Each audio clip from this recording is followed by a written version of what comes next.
Welcome back, everyone. Thanks for checking out another one of our videos at PA Startup. Today we're talking about why we chose to be PAs versus doctors.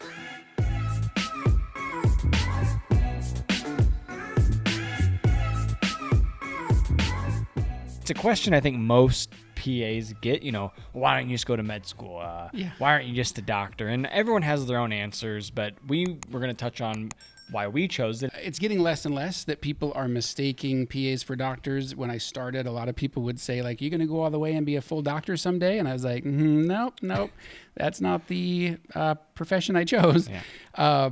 But there's less and less of that going on, but people still do the lines get blurred a little bit. Why did you choose the PA profession over being a doctor? So my answer is probably one of the most common answers. When I was in college, I was in pre-med, basically prerequisites, planning on med school type stuff. And as you dig into it, you realize, wow, that's a lot, And I knew that I wanted to be in a surgical specialty. So when you started looking at, okay, school is 4 years after I'm done with college, then I got a residency, then a fellowship, and you're like, oh man, I'm going to be, pushing 30 plus by the time I'm done. That's not for me. I had enough school loans already building up. I had, family stuff. I had things that just were like, you know what? I just want to get into the field. I want to start working. And as I researched it, I was like, oh, as a PA, I get to do a lot of stuff, most stuff that a doctor gets to do. In family practice, I could basically practice on my own if I chose to do that. And that was appealing to me, that I could be working in, 2-3 years out from college versus 4, 5, 6, more, whatever, depending on what you decided to go into as a surgeon. That was the main driving force behind why I chose PA school versus med school. Yeah. What drew you to medicine in general? Well,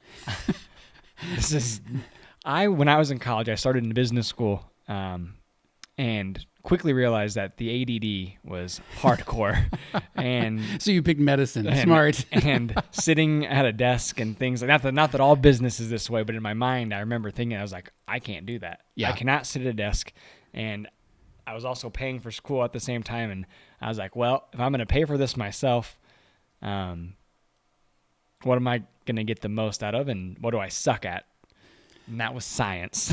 So for some reason that made sense to me, that I'm going to challenge myself. If I'm paying for this, I might as well get a lot out of it. And that was the initial reason, which is not a good one, because I feel like a lot of people would fail if they what am I terrible at? Let me throw tens of thousands of dollars at that. I remember calling. I'd just be okay being bad at it. I remember calling my mom and telling her that. She's like, have you met with your guidance counselor? I was like, I don't need to do that. She's like, who needs that? Well, maybe they would tell you what you should do. And I was like, Mom, I signed up for 16 science credit hours next semester. I was just like, oh my God, that sounds terrible. You're so bad at it. Oh, thanks, Mom. Thanks, Mama Wilson. I feel like I'm a decent PA for being so bad at science in college. We don't let him near the sciencey things at work. Organic chemistry doesn't matter anymore. You know what? Honestly, are there ketones or are there not ketones? That's basically all we need to know.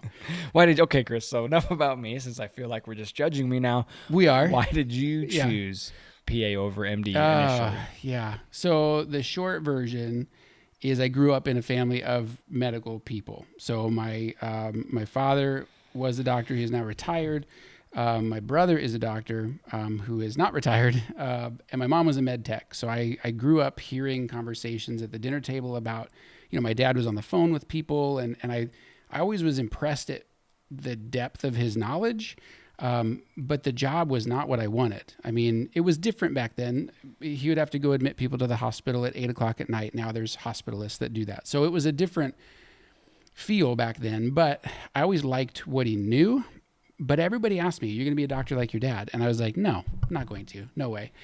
And I actually went the polar opposite direction, and I pursued everything but medicine. And I had a very odd path through college. I probably won't say, I don't want to incriminate myself. I plead the Fifth Amendment on what happened in college, but let's just say I started over. And so I decided, while I was wandering in and out of college, I had to get health insurance. So I got a job at the hospital because that's what my dad told me to do. And I found that I still liked the depth of knowledge that everybody had. I was fascinated by everything, especially surgery. So I started kind of doing research to see what was out there, what sorts of jobs were there. And I found the PA profession.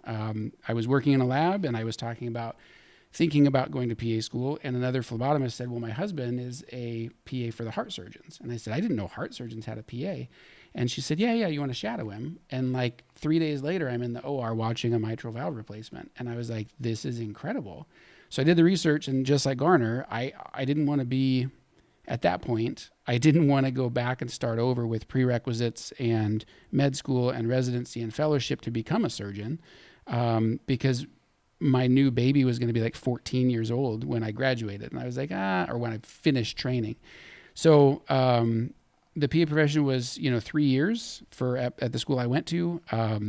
And I liked the flexibility where if I wanted to, if I got tired of taking call, I got tired of our schedule, I could go work in the ER next month and I wouldn't have to go back and repeat any training. I wouldn't have to do anything. I liked the flexibility because I didn't want to be tied to one thing. I didn't want to get all the way through surgical training and then hate being a surgeon. So I like the flexibility and I like the depth of what we get to know. Don't forget to subscribe to the YouTube channel. Leave us a comment below. Give us a thumbs up. And thanks for coming by.